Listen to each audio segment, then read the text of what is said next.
Praise the Lord. Hallelujah. ഇന്ന് ദിവസം റോമ 5:5 തിരുവചനത്തിലൂടെ ഈശോ നമ്മോട് സംസാരിക്കുകയാണ്. പ്രത്യാശ നമ്മെ നിരാശരാക്കുന്നില്ല.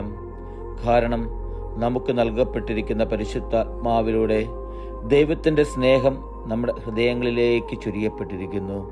ഇന്നത്തെ തിരുവചനത്തിലൂടെ നമുക്ക് കാണുവാൻ സാധിക്കും. ഈശോയുടെ സ്നേഹം നമ്മളിൽ ചൊരിയുന്ന ഒരു തിരുവചന ഭാഗത്തിലൂടെയാണ് ഞാനും നിങ്ങളും ഇന്ന് കടന്നു പോകുന്നത്. വചനം പറയുന്നു, പ്രത്യാശ നമ്മെ നിരാശരാക്കുന്നില്ല എന്ന്. എൻ്റെ പ്രിയ സഹോദരരെ, പ്രത്യാശിക്കുന്നത് ലഭിക്കും എന്നുള്ള വിശ്വാസത്തിലൂടെയാണ് ഞാനും നിങ്ങളും കടന്നു പോകേണ്ടത്. വചനം പറയുന്നു, അവിടുന്ന് നമുക്ക് നൽകപ്പെട്ടിരിക്കുന്ന പരിശുദ്ധാത്മാവിലൂടെ, ആ പരിശുദ്ധാത്മാവ് എന്നിലും നിങ്ങളിലും വന്നു നിറയുമ്പോൾ ദൈവത്തിൻ്റെ സ്നേഹം നമ്മുടെ ഹൃദയങ്ങളിലേക്ക് ചൊരിയപ്പെടുകയാണ്.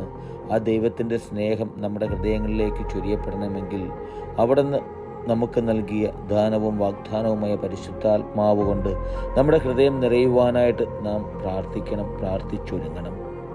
അങ്ങനെ ആ പരിശുദ്ധാത്മാവ് നമ്മളിൽ വന്ന് നിറയുമ്പോൾ ദൈവത്തിൻ്റെ സ്നേഹമാണ് നമ്മളിലേക്ക് കവിഞ്ഞൊഴുകുന്നത്.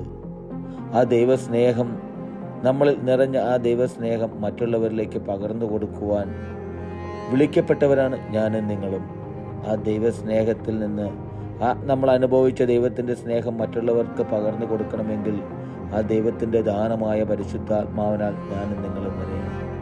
അപ്പോൾ ഇനിയുള്ള ഓരോ ദിവസവും നമുക്ക് പ്രാർത്ഥിച്ചൊരുങ്ങാം, അവിടുത്തെ ദാനമായ പരിശുദ്ധാത്മാവിനാൽ നിറയുന്നതിന് വേണ്ടി. അങ്ങനെ ദൈവത്തിൻ്റെ സ്നേഹത്താൽ നമ്മൾ നിറയുന്ന ഒരു അനുഭവത്തിലേക്ക് കടന്നു വരുവാനായിട്ട്. ഹല്ലേലൂയ, ആമേൻ.